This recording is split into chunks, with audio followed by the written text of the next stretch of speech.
You can save a lot of time when you need to draw symmetrical shapes by drawing only one half and then reflect it onto the other side. For this technique, it doesn't matter which tool you use, but I'm going to work with the pen tool, and you can practice with all these shapes that I prepared in this file.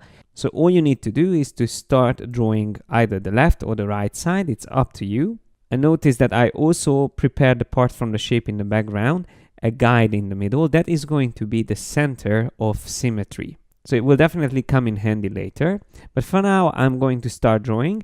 And what I normally do is for the center line, I draw actually the line itself that goes up. Holding down Shift key, you can make sure that it's going to be perfectly straight.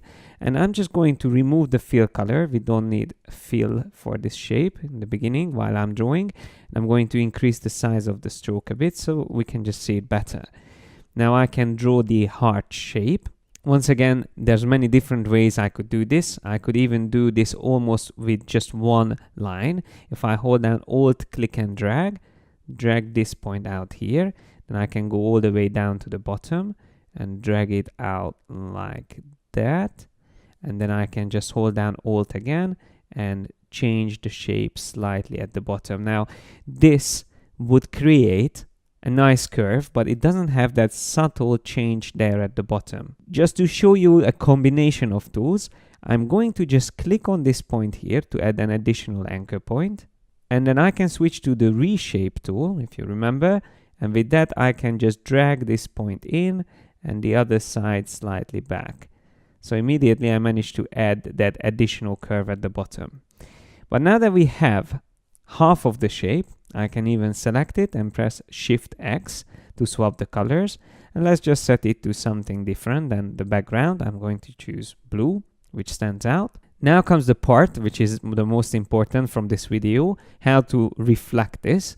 Well, for that we use the reflect tool. The shortcut is O. It's easy to remember because it's a symmetrical letter. I think that's why they used it. So once you select this tool, then you can click either on the guide in the middle or on that point that is supposed to be on the symmetry line. So it's up to you which one you prefer. I'm going to click on that anchor point and then click and drag the whole shape and hold down Option Shift or Alt Shift on PC. So it's going to create a duplicate while reflecting the selected shape. Now don't forget that these are still two separate shapes, so you need to join them together. Once again, you have two options. You select both of them and use the shape builder tool and just paint across the two shapes to make it into one combined shape. Or you can also go into the Pathfinder and choose Unite. So that's how you draw symmetrical shapes using the reflect tool. As I said, you can practice the same technique on these other shapes here, but let me show you another way of doing the same thing. So you might be thinking it would be great to be able to see what you are drawing on both sides. So get like a live view of the symmetry that you are creating. And of course, there's a way to do that as well. It takes a little bit longer to set up this, but it's still not that difficult. What I normally do is to use the line segment tool, and I draw a line in the middle. So it doesn't have to go all the way, but normally that's what I do, just to create that line in the middle. And I normally don't have any color assigned to it. It's just a blank line. But for now, just so you can see, I'm going to turn it on, and I even give it a like stronger color so we can see it.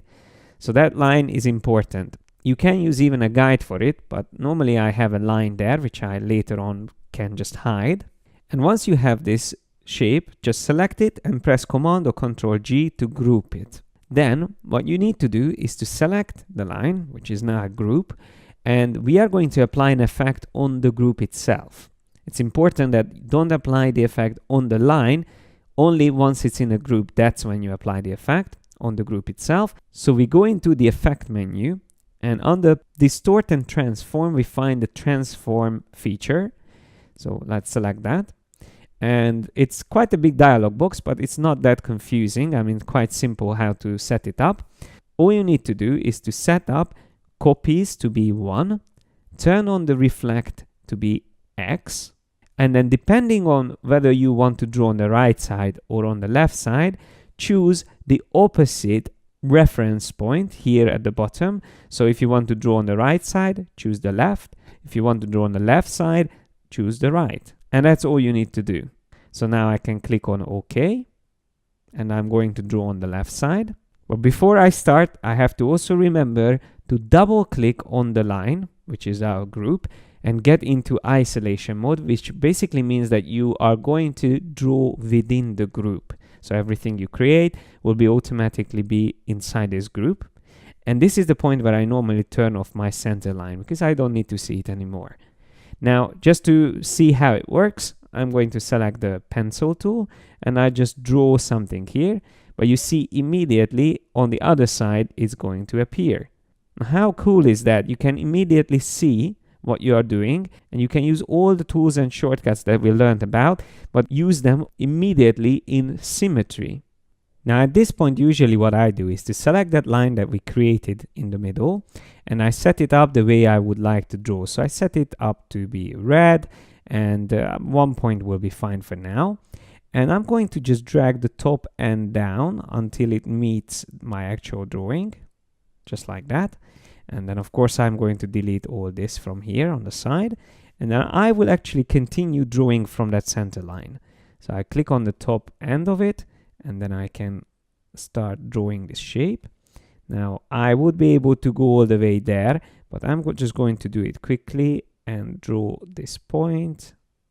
There's another one.